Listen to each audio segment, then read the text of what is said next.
Well, thank you very much, and thank you for having us. And can I just say to all the staff who are here, and I know some are behind me, so my apologies. Thank you so much for giving up your time to be with us here this morning. Thank you so much for showing us around. And I got a real sense, just talking to you this morning, of the importance of the work that you're doing, critical obviously in terms of fuel, but also medicines, what you're doing on cancer. And from you, a real sense of pride that you're working not just in the business, in the sector, but actually doing something incredibly important for the country. And as we go towards clean power, you're going to be just more and more important. So thank you. And it's fantastic to have that uplifting sense of purpose and pride that you have. And you should, because you're doing a really brilliant job on behalf of your country. And that really fits with what we have to say today, because we in the UK used to be leaders when it came to nuclear. The first, 1956, the first nuclear power station. And then, if you can believe it, 21 reactors in less than 10 years. That is an incredible part of our history as a nuclear nation. My frustration, and possibly yours, is that that'll then slowed down in the last 15 years or so. It's ground almost to a halt with this sense that nuclear isn't even part of the mix for the future. And I think we've lost opportunities there. I think it's cost us as a nation. And that's what we're turning around. And turning it around in terms of the big decisions we're making that are across the board, whether it comes to planning, innovation, infrastructure, but particularly on nuclear. And you, I hope, will have seen some of the material we're putting out today, the statement we're making today, a really important statement, the first national statement since 2011. Seems to me it's long overdue, but really ambitious, which means that we're going for innovation, technology, small modular, which I think will be a huge part of the future that you will all be working on, and of course making it more available in different places. As you know, there's only 8 sites at the moment where we can develop. From today onwards, many other sites can come forward. The potential for that's huge, because whether it's in the traditional sectors or whether it's the AI data centres that need to be built, now you can think of the future, which is the reactor there powering the data centre. It's going to really transform the way that we go forward. So this is a real game changer when it comes to nuclear. It's part of a bigger story about clean power and making sure that we hit that clean power as we go forward. Nuclear is a part of that. And what that gives us, of course, hugely importantly, is lower bills, stability, because if we push on what you're doing within your sector, it means that we're in control of our energy. It's not subject to international volatility, and Putin can't put his boot on our throat. So I just elevated what you're doing beyond the national to the international here, but that's how important it is, and it's part of our determination to push our country forward. We were a leader in nuclear. I'm determined we're going to be a leader again, and today is a huge step forward. We're now going to take some questions from you. So over to you. Ed and I will do them together. Ask them about your sector or ask them about anything. We're accountable to you, so you're perfectly entitled to use this opportunity to lob in anything that you want to ask us about anything. If it's about your sector, of course, or about the announcement today, fantastic. But if you also want to ask something else, don't feel inhibited. We want to hear from you. We're going to try and do this to bring in those behind us as well. But do we have a first question from someone, anyone? Yep. Yep, Josh Whitworth, UK NNL Prospect Branch Chair. My question is, in light of today's announcement, will we expect to see nuclear prioritised in the spending review? Yes, we've already made it clear. I mean,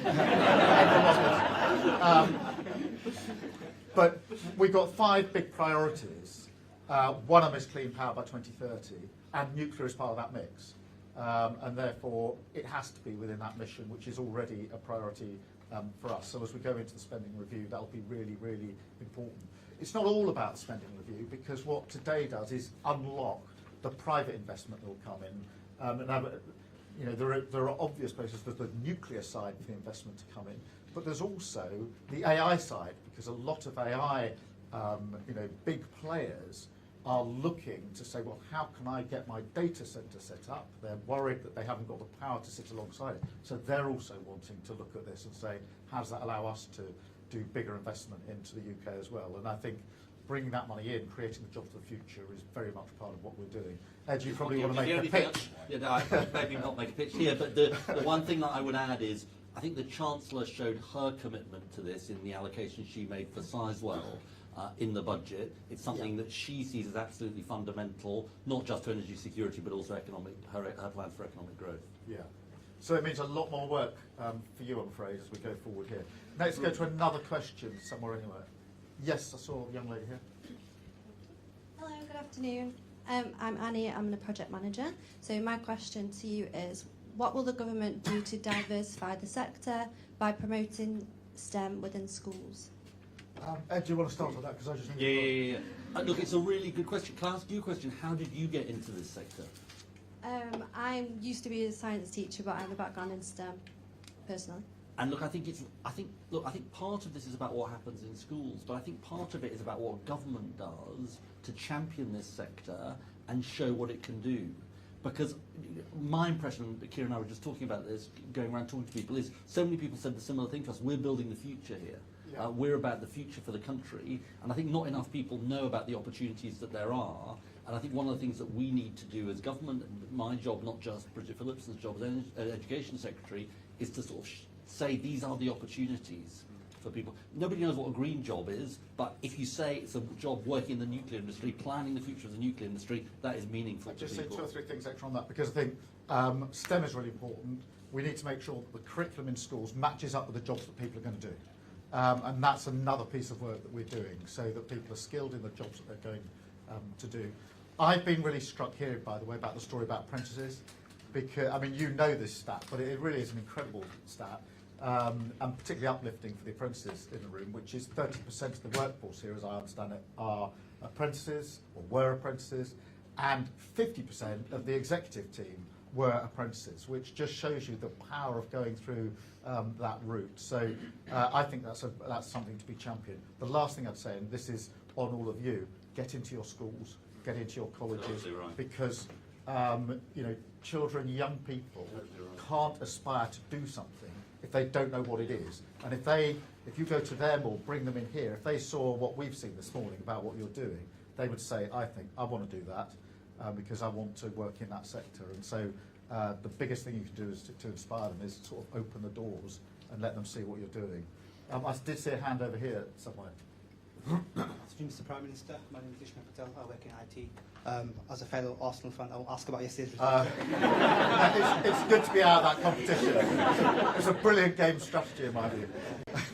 My question is, what role do you see nuclear energy play to support the growth of the wider economy?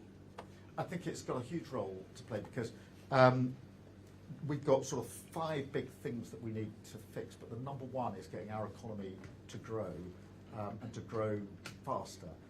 And so we're putting a lot of energy into the actions that we're taking there. And energy is a key part of that. If you talk to any business across the country and say, what are the problems you've been facing, they will say our energy prices have gone up and down, they're too volatile, particularly through a few years. We need some certainty in what we're doing. We need to drive forward to the next generation of jobs. AI sector will say to us, we will invest in the UK, but you need to show us that you can power up what we need to build. So this is going to be a big game changer when it comes to growing our economy. It has to come with the big stuff that we're doing, because you will feel this. I mean, any nuclear infrastructure takes forever to get done. Look at what's been going on at Hinkley.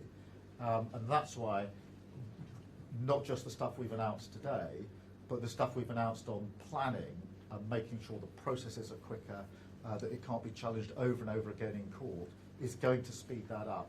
That means that stuff can be built more quickly. We think that some of what we're announcing today can be pushed through by 2032, so that's a really tight frame. But look what we did before, 21, that's what I said at the beginning, 21 reactors in less than 10 years. We were the first in 1956. We've got to get back into that mentality of why not the UK? We're good at this, we can push this forward, it's really good for our economy, and we should go for it and bring all these parts together. Ed, over to you. Just one other thing quickly to add, which is we're entering an age of electricity.